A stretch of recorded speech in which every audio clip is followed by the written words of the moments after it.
একটা সময় ছিল যখন বিকেলে খেলাধুলোর মাঠ মানেই ছিল শিশুদের হাসি, আনন্দ আর প্রাণের উচ্ছ্বাস। সময়ের পরিক্রমায় ওই জায়গাটা নিয়ে নিয়েছে মোবাইল স্ক্রিন। এখন খেলাধুলোর মাঠের বদলে শিশুরা সময় কাটাচ্ছে ভার্চুয়াল গেমে, বন্ধুত্বের জায়গা নিয়ে নিয়েছে একাকী স্ক্রলিং। এই পরিবর্তন শুধু আমাদের জীবনধারায় নয়, এটি একটি গভীর স্বাস্থ্য সংকটের সূচনা। এই পরিস্থিতি পর্যবেক্ষণ করলে মনে একটাই প্রশ্ন আসে, আমরাই কি আমাদের শিশুদের শৈশব কেড়ে নিচ্ছি?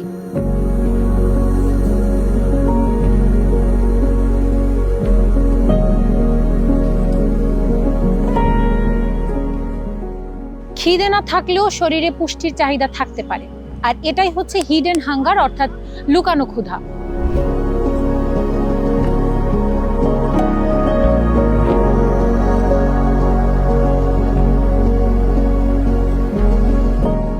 অর্থাৎ শরীরে শক্তি থাকলেও ভিটামিন ডি, আয়রন, জিঙ্ক এবং ভিটামিন বি12 এর মতো দরকারি পুষ্টিগুণের অভাব থাকে। অনেক সময় দেখা যায় শিশুর পেট ভরা থাকে তবুও সে পুষ্টিহীন, কারণ খাবার শুধু পেট ভরানোর জন্যই নয়, সুস্থ থাকার জন্য। শিশুর ভালো স্বাস্থ্য গড়ে ওঠে প্রতিদিনের ছোট ছোট ভালো খাবারের অভ্যাস থেকেই।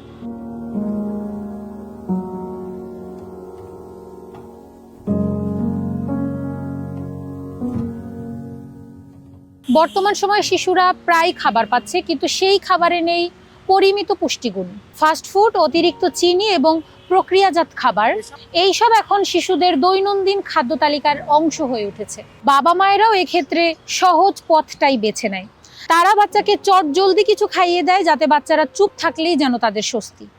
কিন্তু এই সহজ পথটাই ধীরে ধীরে কঠিন বাস্তবতা তৈরি করে।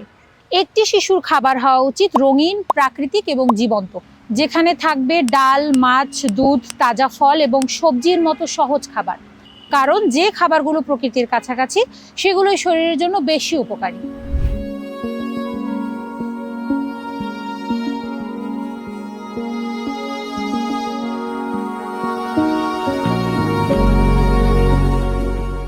এবং শিশুদের কখনোই জোর করে খাওয়ানো উচিত নয়, বরং ধীরে ধীরে তাদেরকে খাবারকে ভালোবাসতে শেখাতে হবে।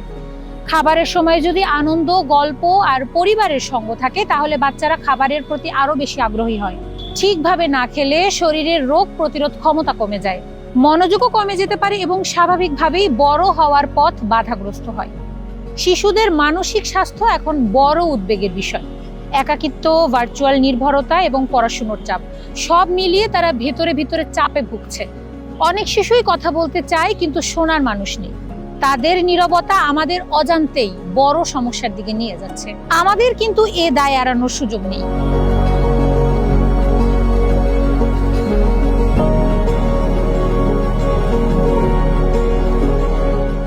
ছোট ছোট পরিবর্তনের মাধ্যমে এর সমাধান শুরু হতে পারে, যেমন প্রতিদিন নির্দিষ্ট স্ক্রিন মুক্ত সময়, শারীরিক খেলাধুলা, পরিবারের সকলের সাথে একসাথে সময় উদযাপন করা, শিশুদের সাথে খোলামেলা কথা বলা।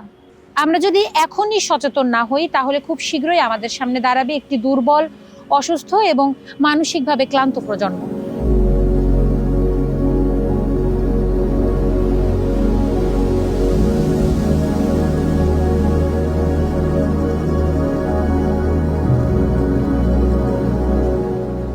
শিশুরা শুধু আমাদের ভবিষ্যৎ নয়, তারা আমাদের বর্তমানের দায়িত্ব।